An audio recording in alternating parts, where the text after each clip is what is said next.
दोस्तों आज हम बोन मैरो ट्रांसप्लांटेशन के बारे में बात करेंगे। Bone marrow transplant is one of latest modality of treatment in blood cancer.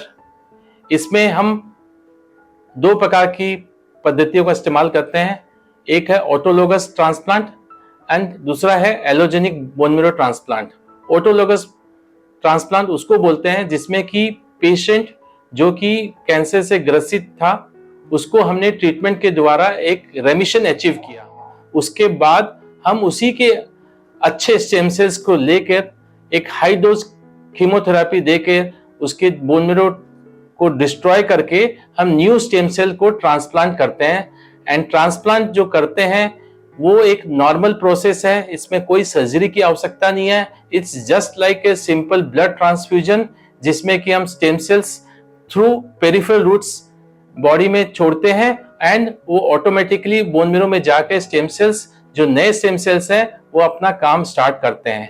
Allogenic bone marrow transplant उस पद्धति को बोलते हैं जिसमें कि हम बेस्ट मैरो मैच यानी कि पेशेंट के भाई बहन अगर मिलते हैं बोन मैरो मैच हो जाता है, या फिर हम दूसरे मैरो बैंक्स हैं जिसमें कि उनका HLA टाइपिंग करके मैरो को मैच करते हैं, उसमें अगर हमको कोई मैच डोनर मिलता है तो उसमें हम पेशेंट्स को एक प्री कंडीशनिंग रेजिमेंट जिसमें कि हाई डोज कीमोथेरेपी होती है उसको हम पेशेंट्स को देते हैं।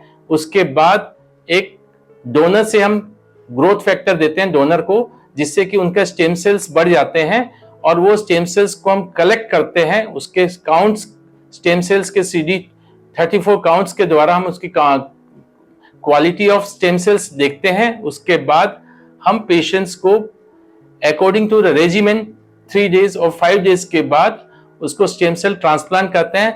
वो भी एक सिंपल जस्ट लाइक ए ब्लड ट्रांसफ्यूजन प्रोसीजर है जिसमें कि हम स्टेम सेल्स जो पेशेंट है उसको हम ट्रांसप्लांट करते हैं।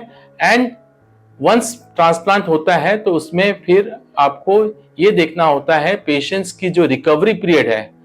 ऑटोलोगस में ट्रांसप्लांट में पेशेंट करीबन 2 हफ्ते में रिकवर कर जाता है। एलोजेनिक में क्योंकि इसमें आपको जो रिकवरी पीरियड है काफी लंबी होती है, 4 से 6 हफ्ते भी लग सकते हैं। इस दौरान पेशेंट को हम स्पेसिफिक वार्ड्स, आइसोलेशन वार्ड जो कि बोन मैरो सेंटर्स में होते हैं जिसमें कि पेशेंट को पूरी तरह से आइसोलेट किए जाते हैं, वहाँ के स्टाफ्स भी स्पेशल ट्रेंड होते हैं, उसमें रखा जाता है। एंड ये प्रोसेस में उनको कुछ कुछ कॉम्प्लिकेशंस भी आते हैं जिसमें कि वो एंटीबायोटिक्स, एंटी फंगल्स वगैरह का भी हमें देना पड़ता है।